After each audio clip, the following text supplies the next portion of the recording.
시청자 여러분 안녕하십니까? 헬로티비 뉴스입니다. 첫 소식입니다.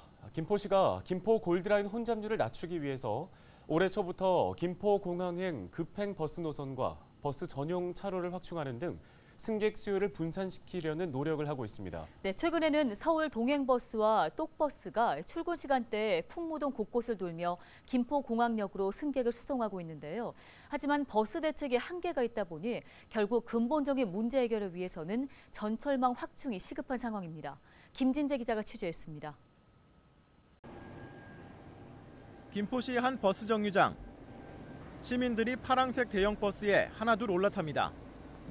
아침 출근 시간이지만 버스 안 좌석은 여유가 있습니다. 지난달 21일 김포 골드라인 혼잡률 완화 대책의 일환으로 투입된 서울 동행버스입니다.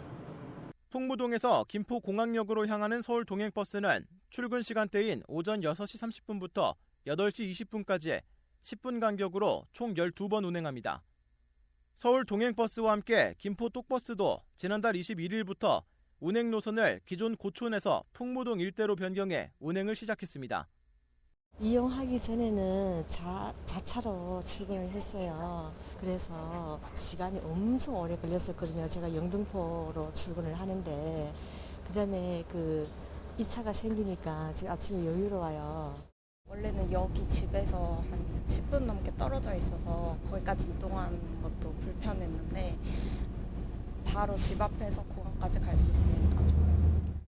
서울 동행버스를 타고 김포공항역까지 가는데 걸리는 시간은 약 30에서 35분. 그렇다면 출근 시간 서울 동행버스를 이용하지 않고 일반 차량을 이용하면 얼마나 걸리는지 직접 확인해 보겠습니다. 김포대로에 진입해 고촌역에 가까워지자 본격적인 정체가 시작됩니다. 고촌역을 지나 잠시 정체가 풀리는가 싶더니 또다시 차들이 가다서다를 반복합니다. 네, 김포공항역 3번 출구에 도착했습니다. 풍무동에서 출발해 이곳까지 오는데 약 55분이 걸렸습니다. 버스를 이용했을 때보다 시간이 2배 가까이 걸린 셈입니다. 김포시는 올해 초부터 김포공항행 급행버스를 확충하고 버스 전용 차로를 신설하는 등 버스를 이용해 김포 골드라인 수요 분산을 추진 중입니다. 그 결과 김포시는 242%까지 치솟았던 출근 시간대 김포 골드라인 혼잡률이 지난 6월 30일 기준 200% 아래로 떨어졌다고 밝혔습니다. 집 앞에서 김포공항역까지 앉아서 갈 수 있게 되자 버스 이용객들은 대체로 만족하는 분위기지만 김포 골드라인은 여전히 정원의 2배에 달하는 승객이 몰리는 등 지옥철이라는 오명을 벗지 못하고 있습니다. 전철을 타면 김포공항역까지 가는데 걸리는 시간이 버스의 절반 수준인데다 날씨나 도로 상황에 관계없이 정시성이 확보되기 때문입니다.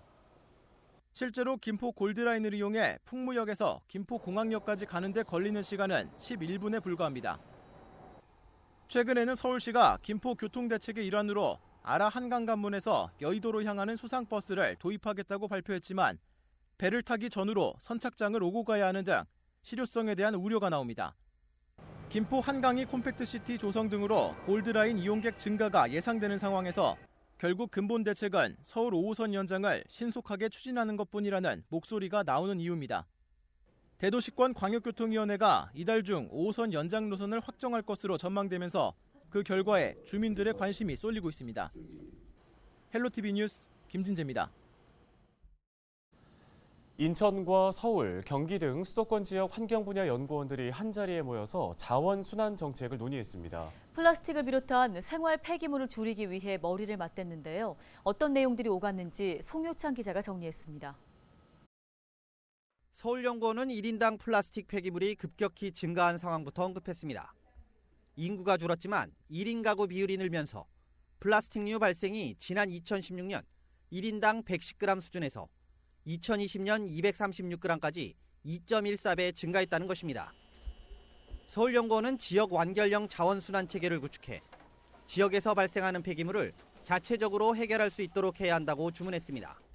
아직까지 시도된 적은 없지만 도시계획과 자원순환을 연계해서 생활권 단위에서 자원순환에 도움이 되는 각종 서비스와 시설을 확충하는, 그리고 도시계획과 환경영향평가에 그걸 같이 사전에 심의하는 그런 제도를 저희가 좀 도입하려고 고민하고 있습니다. 경기도는 1인 가구와 인구가 함께 증가하고 있어 상황이 더 나쁩니다. 1인당 하루 생활 폐기물 발생량은 2011년 880g에서 2020년 1110g으로 증가했고 종량제 봉투 내 플라스틱 품목도 3배가량 늘었습니다. 경기도는 생산과 유통, 소비 단계부터 폐기물 발생을 줄이는 감량 정책을 시도하고 있습니다. 재활용 가능 시설 같은 것들을 좀 현대화할 필요가 있다. 그다음에 둘째는 폐자원 에너지화, 그다음에 소각재 재활용 이런 것들에 중점을 둬야 된다. 셋째는 진매직 금지를 통한 매입 저감, 그다음에 넷째는 인간 처리 시설의 환경성이라든가 공공성을 확보해야 된다는 처리 원칙을 좀 경기도 자원순환 시행계획에서는 명시를 하고 있습니다. 인천시는 생활 폐기물 하루 발생량이 2022년 3,256톤에서 오는 2027년 3,519톤까지 늘어날 것을 우려하고 있습니다.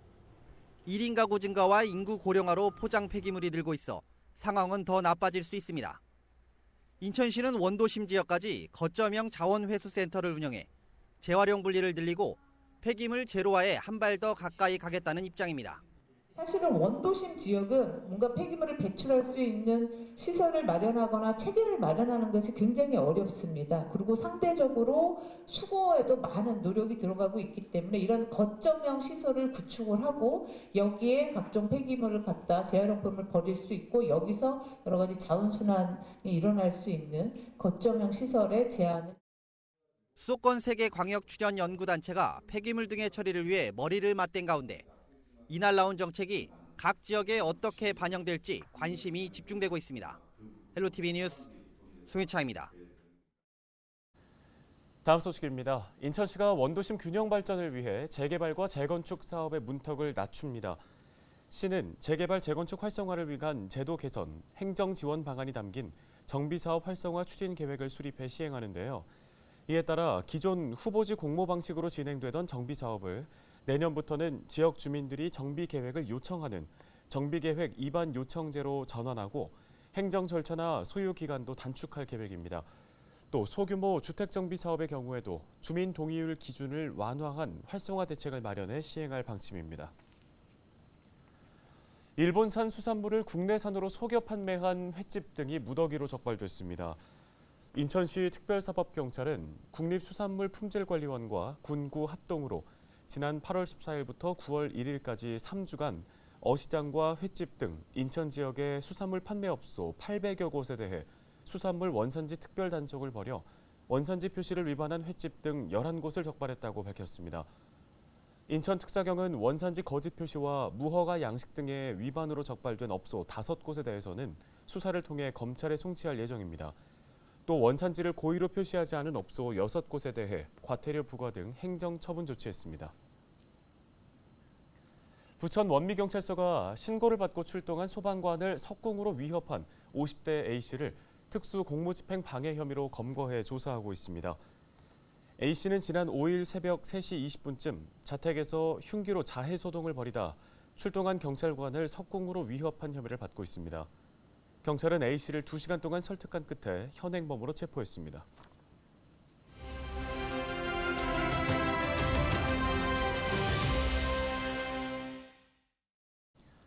김포시의회 행정복지위원회가 지난달 29일 경기 북부 특별자치도 설치, 김포시에 미치는 영향이라는 주제로 정책 토론회를 개최했습니다. 과연 김포에는 어떤 영향을 미치게 될까요? 네, 김포시의회 오강현 부의장 전화 연결돼 있습니다. 부의장님, 우선 경기 북부 특별자치도 설치 계획 배경 어떤 건지 설명 부탁드립니다. 네, 최근 국회에서 3명의 국회의원들에 의해서 발의된 법안이 있는데요. 바로 경기 북부 특별자치도 설치 관련 특별 법안입니다.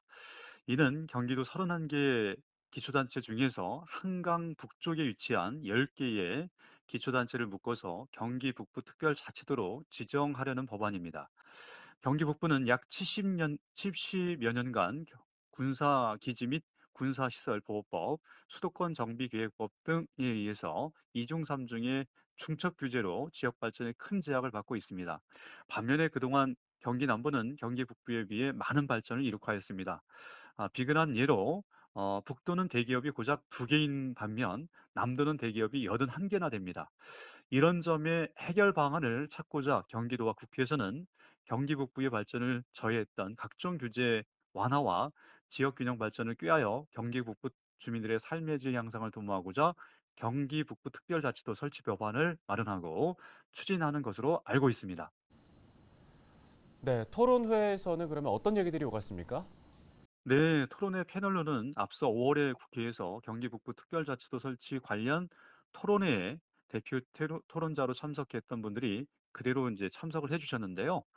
모두 이 분야에서는 이제 전문가들이 초대됐습니다. 특히 이제 김포시가 경기 북부로 편입될 경우에 중장기 비전으로 대한민국의 새로운 성장 동력이 될 수 있다라고 강조를 했습니다. 그러면서 경기 북부 편입은 어디까지나 김포 시민의 선택 사항이라는 점을 알려드린다라고 발제를 마무리했고, 토론자로 나선 김영수 박사는 앞으로 산업 경쟁력은 소프트웨어의 강점을 가진 노동력을 얼마나 확보하느냐에 달려 있으므로 수도권과 인접한 김포시가 충분한 잠재력을 가지고 있어서 규제 완화와 다양한 지원이 담보될 경우 예상되는 경기 북부 편입을 심도 있게 검토할 필요가 있다라고 했습니다. 유튜브로도 생방송되면서 온오프에서 김포 시민들의 많은 참여와 의견을 주셨는데요. 북도와 남도 어느 쪽으로 선택을 해야 하는지 많은 도움이 되었다는 의견들도 주셨습니다.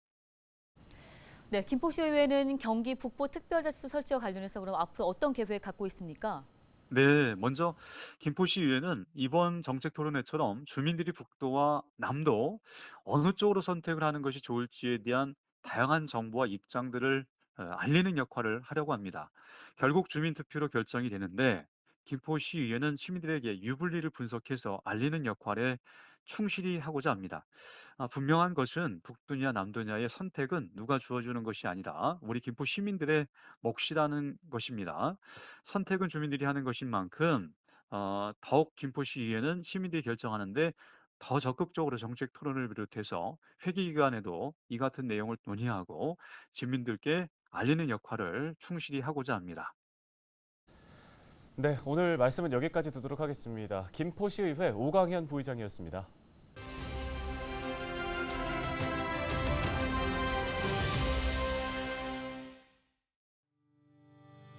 저는 김포시의회 도시환경위원회 한종우 시의원이라고 하고요. 제 지역구는 북부권과 구례동을 포함한 6개 읍면동이 제 지역구가 되겠습니다. 수많은 업체들이 5개읍면 쪽으로 이렇게 공장들이 입주하게 됐고요. 주거 환경을 침해하는 그런 업체들이 많이 있고요. 또 교통도 우리가 계획도시가 아니다 보니까 한 번 읍내를 나왔다 가려면 반나절 이상 잡아먹어야 돼요. 그러니까 그런 생각 어려움이 있고요. 또 그러다 보니 학생 수도 줄다 보니 어떤 폐교를 걱정하거나 또 어떤 교육 환경에 대해서 많이 질이 낮아지죠. 그러다 보니 세 가지가 제일 열악한 게 저희 어떤 북부권 5개 읍면의 현실입니다.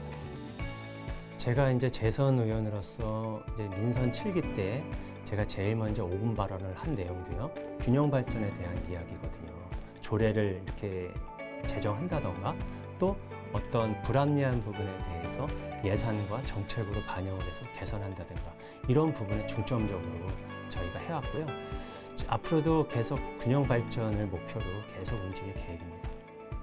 저희 북부권 시의원들은요, 너무 면적이 넓습니다. 여기도 나와 있지만 거의 김포의 한 4분의 3은 저희 지역이거든요.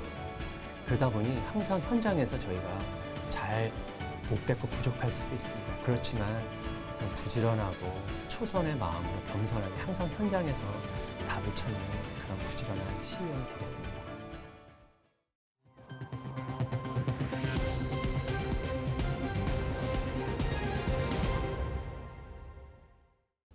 다음 소식입니다. 계양구의회가 계양 지역 주요 현안과 관련된 결의안을 연이어 채택해 관계기관에 보냅니다. 계양구의회는 제244회 임시회 첫날인 지난 4일 계양 테크노밸리 산업단지 계획을 서둘러 승인하고 첨단 산업단지에 맞게 추진해야 한다는 내용을 담은 결의안을 채택해 인천시와 관계기관에 전달하기로 했습니다. 김포 걸포동의 한 아파트 단지 주민들이 입주 기념 바자회 행사를 열었습니다. 걸포 3지구 한강 메트로자이 2단지 아파트 주민들은 지난 주말 입주 3주년을 기념해 입주민의 날 행사를 열었는데요. 단지 내 행사장에는 바자회와 화분 분갈이, 장기자랑 등 다양한 프로그램들이 진행됐습니다.